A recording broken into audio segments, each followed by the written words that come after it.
one of my primary rod and reel setups is this right here. Now, I know some of you that I talked to went and bought yourself one of these and you like it, so that is fantastic. This is the Procyon by Daiwa 701 MXS, and that is 7 foot. Yes, that's it, 7-footer.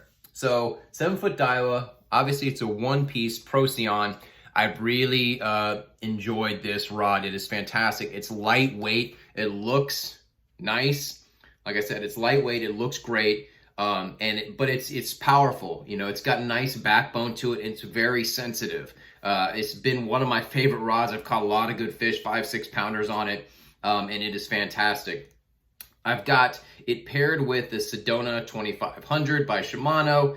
Very inexpensive reel, 60 to 80 bucks, depending on where you buy it, and it is fantastic. The grip feels nice. The reel itself is sturdy. It's a great setup. I ended up buying more of the Sedonas. I think I've got 3 Sedonas because they're just an all-around great utilitarian reel for a spinning setup.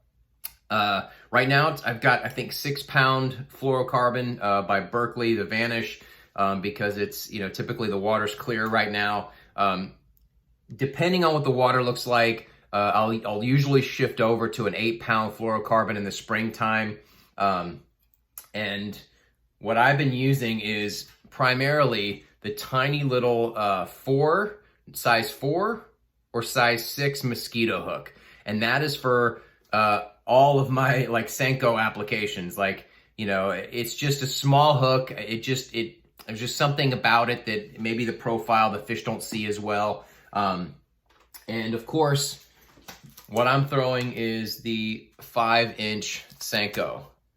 So this is primarily the bait that I'm throwing in the springtime. I love Senkos fishing. I know it's one of the easiest ways to fish.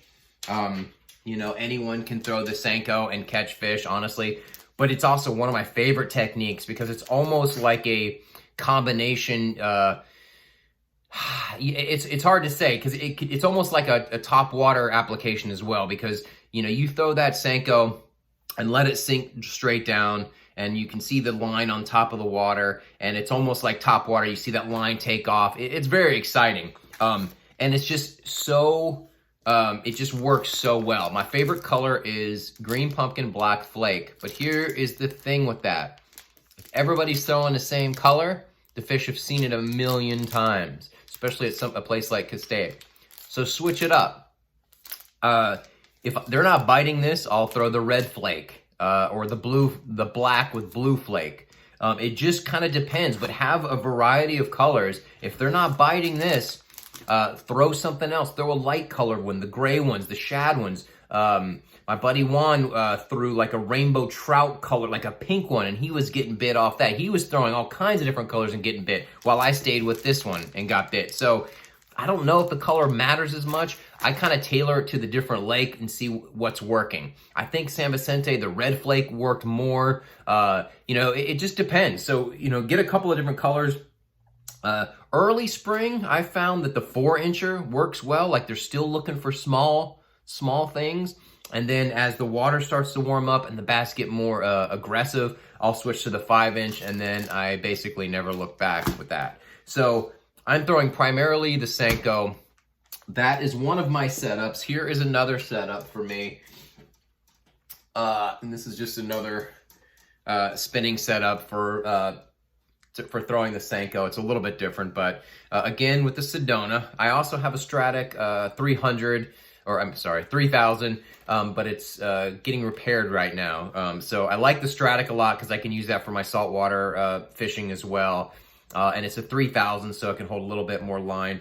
The 2500 works perfectly. Although, you know, if you get a 3000, you know, that's great because you just a little bit more line and it's not that bigger of a reel. So a 3000 is great too.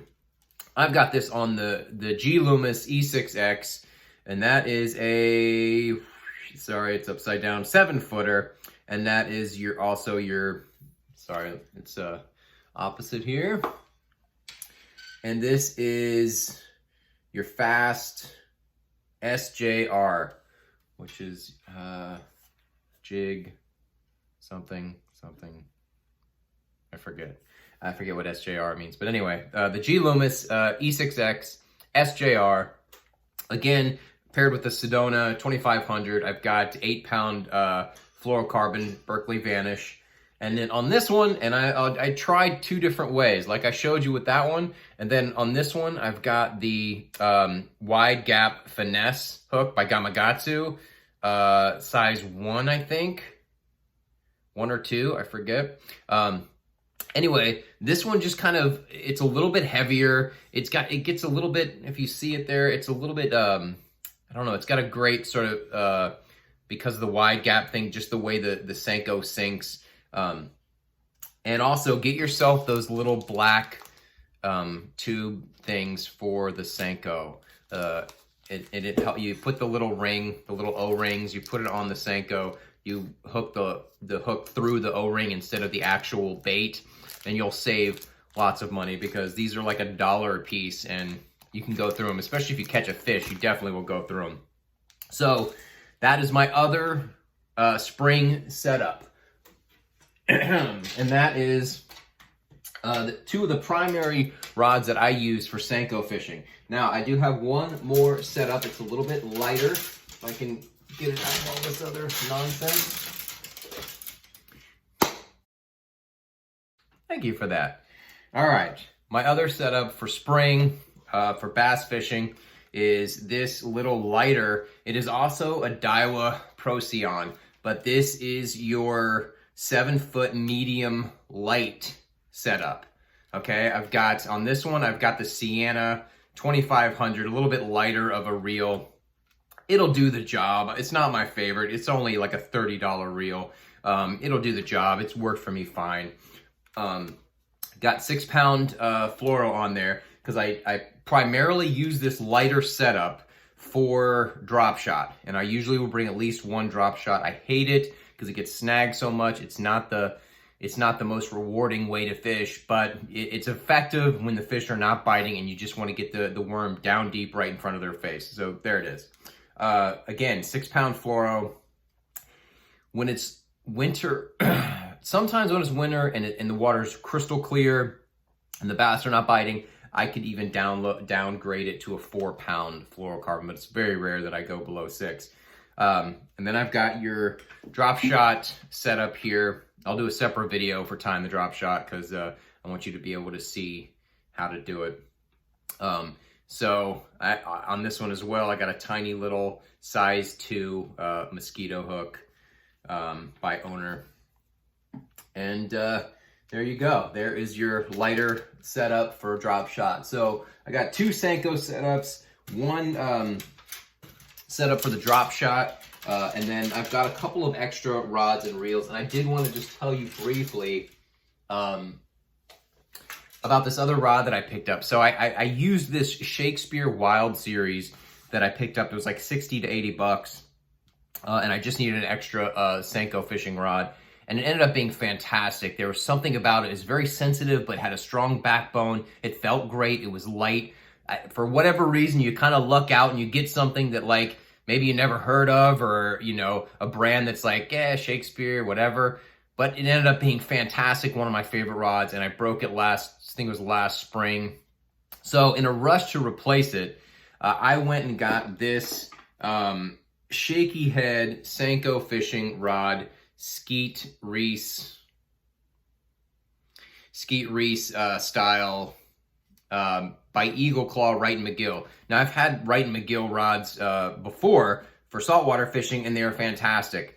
But this thing is garbage. Here's my other Stradic here, 3000.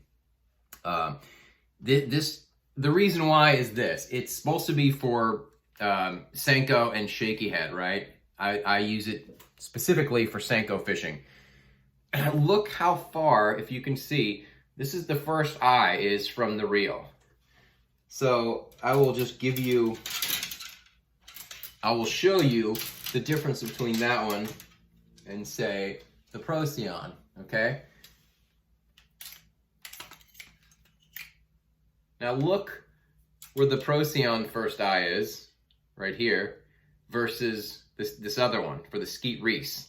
It's right here. No good. Now I see why they did it, because they're expecting you to be throwing the Senko and having all this extra line so you can do these flips and these pitches with the Senko and all this stuff. But it is absolutely garbage. And here's why. All of this extra line right here, all this extra space to the eye, it's all getting tangled up.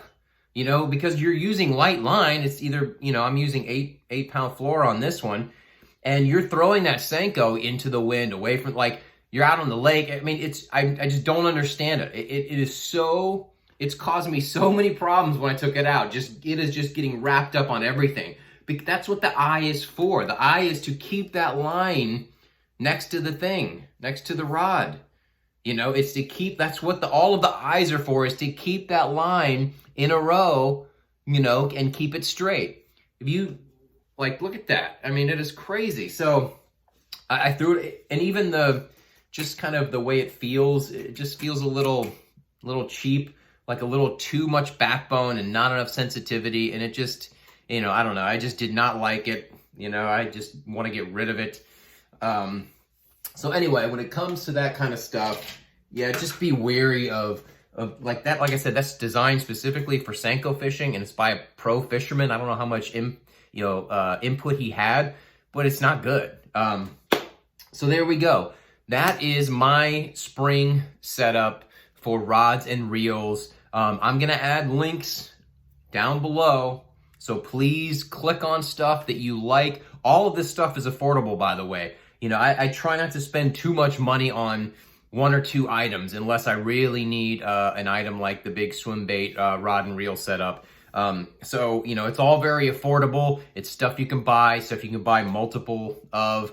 So I'm going to put the link down there. Please, if you're interested in any of this stuff, buy it down there on the link below, because it helps me out. Thank you so much for watching, everybody. I'll see you tomorrow.